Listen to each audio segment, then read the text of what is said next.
мөн General Association International Sport Federation гэж байгаа олон улсын спортын одоо холбоо гэдэг. Энэ холбооны одоо аль биесны гишүүн болчихсон кикбоксing холбоо өөрөө. Тэгээд энэ Азийн олимпийн зөвлөлийн одоо аль биесны спортын төрөлд кикбокс өөрөө багтчихсан. Энэ утгаараа Азийн танхимын наадмын спортын төрөл болчихсон. Азийн наадмуудад одоо оролцсон гэдэг ингээд явж байгаа ийм төрөл. Тэгэхээр би энд зочиндоо сандаад цөөхөн үг хэлэх зүйтэй. Манай хөтлөгчийн зүгээс л асуултууд их тавьж байгаа. Тэгэхээр Алтан буруу Монголд кикбоксing спортыг ойлгуулахдаа өөрөө яриах биш, биеэр үзүүлж тэмцээн гэж юм зохион байгуулж. Тийм ээ, Монгол улсын авраг шалгаруулах кикбоксing тэмцээн.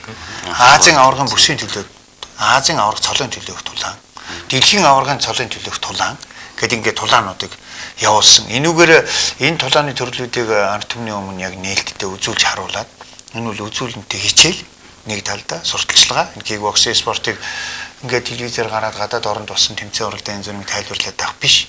Яг эх орондоо тэмцээнийг зохиогоод Монголд одоо улсын авраг шалгаруулалт тэмцээний хэд удаа зохиож байна? Одоо энэ жил 7 дахь удаага зохиож. 6 удаа зохиосон байгаа тийм ээ. 6 удаа улсын авраг шалгаруулалт тэмцээн. Бүр анх зохион байгуулж байхдаа өөр би түүхний мэдхийн чи гэр бүлэрээ тэмцээн зохиож байсан баг.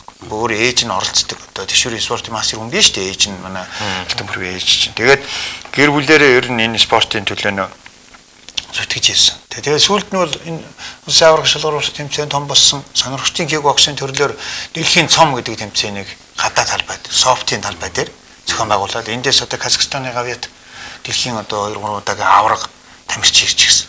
Ингээд Оросын холбооны улсаас бас ирэх хүн ирээд тэр кикбоксing том анхны семинаруудыг тэр одоо шүүгчийн семинар энэ төр зөвхөн. Дараа нь тэр WK-ний холбоо юу Францаас одоо тамирч ирсэн. Тэгээ Европ ТV-ийн хошоо авраг Седрик Кастро гэдэг тамирчин ирээд тэгээ тэр тамирчныг дагаж ирсэн.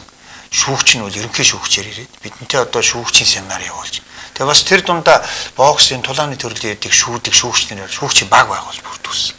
Туршлагатай шүүгч нарыг. Одоо би энэ дээр хэлэхэд манай Азийн боксийн холбооны шүүгч Батгэрэл байна. Тийм ээ Төмөр Догоогийн Батгэрэл.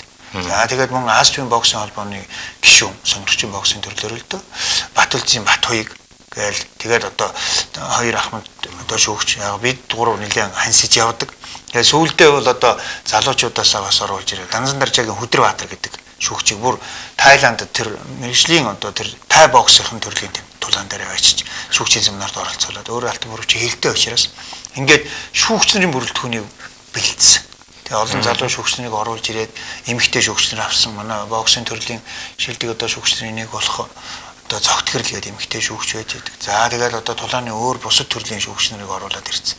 Хүн болгоны нэрийг хэлэх боломжгүй л дээ. За боксийн спортын төрлөдөө анхны эмэгтэй засгалжуулагч болох Лочингийн мандахыг бас л одоо энэ кикбоксing төрлийн шүүгч болгосон. Тэр их олон юм ярих үндэслэлтэй юм байна л да. Энэ дэшрэмд яг бас энэ боломжийг ашиглаа тий.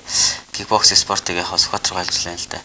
Алтан буруугаа ингээд үсгээ санаачлаад ингээд тэр ганц хүний санаачлагаар спорт хөгжихгүй. Хүний зүтгэл спорт хөгждөг тийм одоо жил биш. Тэр энэ кикбоксing спортыг хөгжүүлэх үйлсд хамтын одоо хүч маш олон хүний одоо сэтгэл санаа нийлсэн.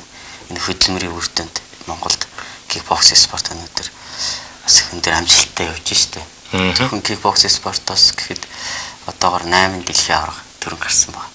Тэгээ энэ болгоо маань энэ одоо кикбоксing төлөө одоо сэтгэл санаа гаргаж одоо хамтарч оролцсон ялангуяа одоо Ахмад тамирчид шүүгчдэр. За энэ спортоор хичээлж байгаа одоо хүүхэд залуучууд энэ спортыг дэмжиж байгаа ивент итгэгчнэр гээд маш олон одоо хүмүүсийн цогц одоо үйл ажиллагаагаар кикбоксing спорт өнөөдөр Монгол улсад хөгжиж олон улсын хэмжээнд бас хүчтэй өрсөлдөгч гэдэг харуулж байгаа. Янтаач харуулах болно. Дэнэс юмд кикбоксing хөгжилд хувь нэмэр оруулсан бүх хүмүүст одоо талархаж явдаг одоо илэрхийлье. За сайхан байна. Тэгээд одоо дараагийнхаа тулааныг үзүүлж одоо гурвуулаа хамтран тайлбарлая. Манай Алтан буруу бол нэлээд өргөн мэдлэгтэй. Тулаанаа авсангээ. Тийм. Яа тулааны явц тунд бас сайхан халуун яриагаа өрнүүлэх зүйтэй болоо гэж бод.